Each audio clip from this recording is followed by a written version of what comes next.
You're pouring out for everyone else, but deep down, you feel bone dry, spiritually numb, secretly wondering if God even hears you anymore.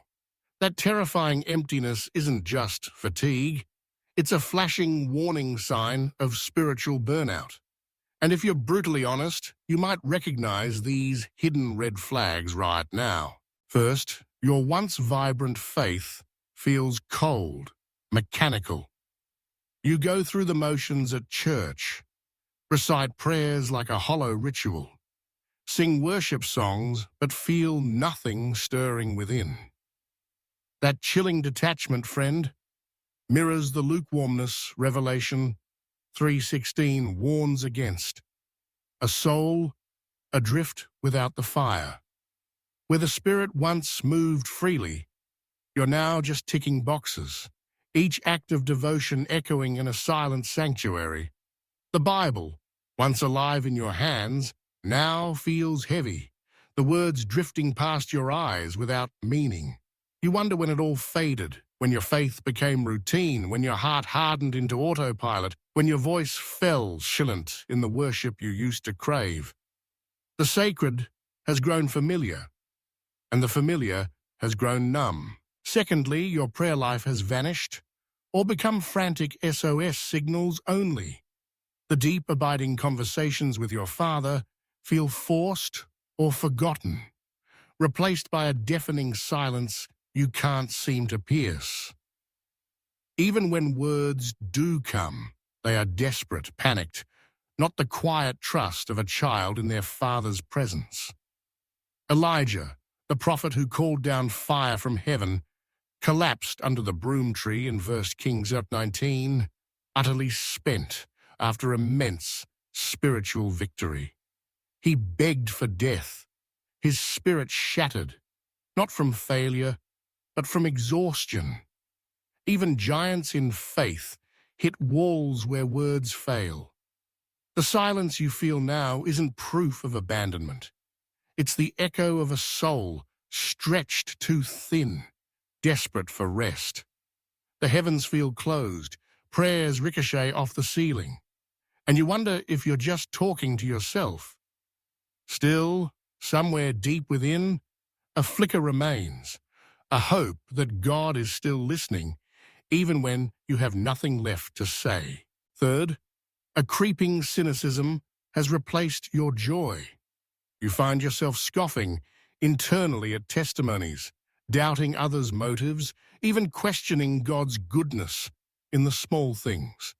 That jaded spirit is poison, a direct assault from the enemy, exploiting your exhaustion, whispering lies where faith once flourished, draining the living water Jesus promised in John chapter 4:14. You roll your eyes at stories of healing, quietly suspecting exaggeration, resenting the enthusiasm of those still burning bright. Bitterness seeps in where hope used to live. The laughter of others grates against your worn nerves. You're quick to point out flaws, to see the worst, to expect disappointment. The world feels grey, and your spirit grows brittle. You wonder if this is just maturity, a hard-earned realism. But deep down you know, this is the slow erosion of wonder, a heart growing callous under the weight of unmet expectations. Fourth, you're actively avoiding spiritual community. Small group feels like a chore. Serving makes you resentful. Even opening the Bible feels like lifting a weight too heavy. This isolation is dangerous. A self-imposed exile precisely when you need the iron-sharpening iron fellowship Proverbs 27:17 commands, leaving you vulnerable and alone in the battle. You ignore invitations, dodge calls, let texts go unanswered. The thought of gathering drains you. Others' burdens feel overwhelming. Their prayers are background noise. You retreat into your shell, convincing yourself you're just taking a break, but in reality, you're withdrawing from the very lifelines God has placed around you. Your world grows small. Your burdens grow heavy. The enemy's whispers grow louder in the silence. Fifth, and most convicting, is the profound sense of distance from God Himself. You feel abandoned on the shelf, forgotten in the wilderness, questioning if your sacrifices even mattered. You replay your past zeal, your old commitments, and wonder where you lost Him along the way. You ache for connection, but feel only emptiness. Yet remember David's raw cry in Psalm 13:1. How long, O Lord, will you forget me forever? Echoing the desperate ache of a heart feeling forsaken, even when God is near. You read the stories of saints who saw visions, felt the warmth of God's presence, and you wonder why you feel nothing but cold. You ask, did I do something wrong? Did I miss a step? Am I being punished? But all you hear is the wind across a barren landscape, the silence of a God who once felt close. This exhaustion isn't a mark of failure, beloved. It's a shocking signal your spirit is screaming for Sabbath, for the deep rest Christ offers in Matthew 11:28. Come to me, all you who are weary and burdened, and I will give you rest. He carried the ultimate burden so you wouldn't have to grind your soul into dust.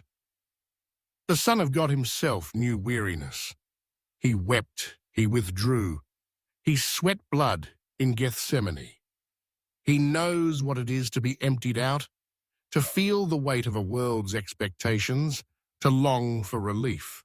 Recognize these signs, not as condemnation, but as a divine mercy, a wake-up call before you break.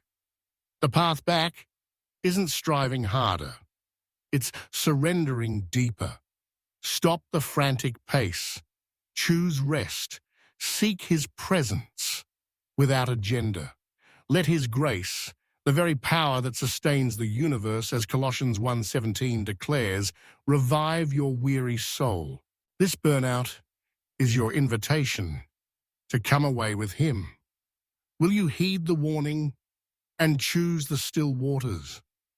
Will you dare to stop, to lay down the heavy yoke of relentless activity, to let yourself be loved again, even in your exhaustion?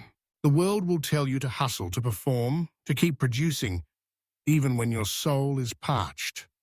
But Christ beckons you into stillness, not the absence of activity, but the presence of peace. Not another program or checklist, but the gentle restoration of a shepherd who knows your name, who calls you beloved, who binds up the broken and lifts the weary. So if you're feeling spiritually exhausted, bone dry, numb, cynical, alone, and distant, hear this. You are seen.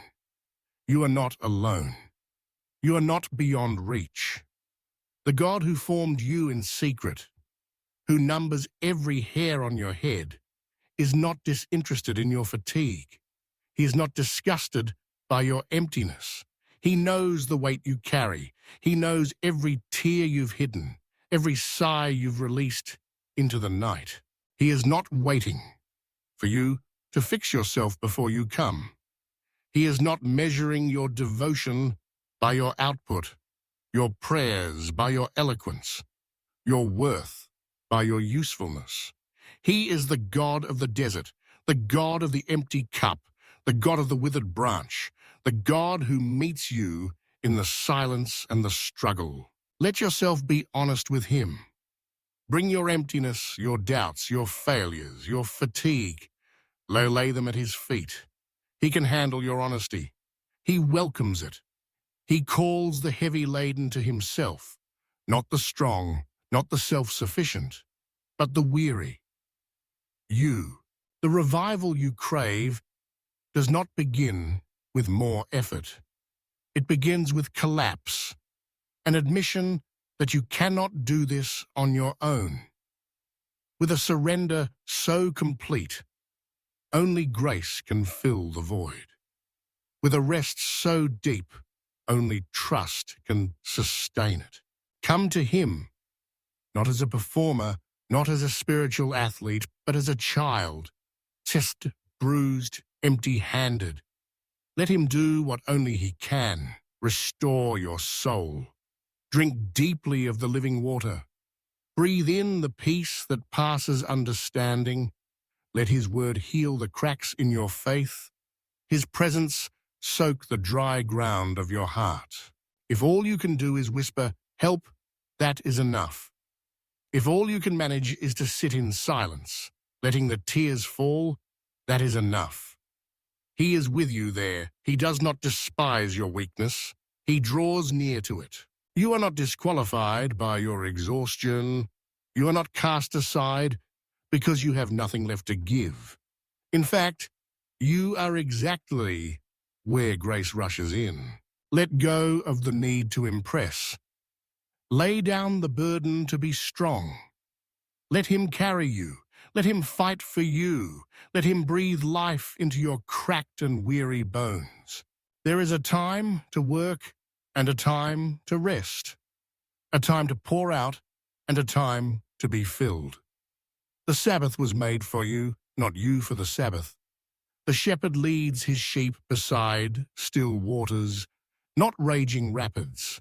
He restores your soul, not through frantic activity, but through quiet trust. So today, in this moment, breathe. Let the silence be sacred again. Let your heart be honest before your Maker. Let your weary hands fall open, releasing all you've clung to out of desperation. He is here, he is enough, and he is not finished with you. You are not alone in the wilderness. You are not forgotten in the night. You are enjaved on the palms of his hands, remembered, cherished, worth the pursuit of heaven itself. The revival starts when you stop running on fumes and collapse into his everlasting arms. The invitation is open. The table is set. The shepherd waits. Will you come?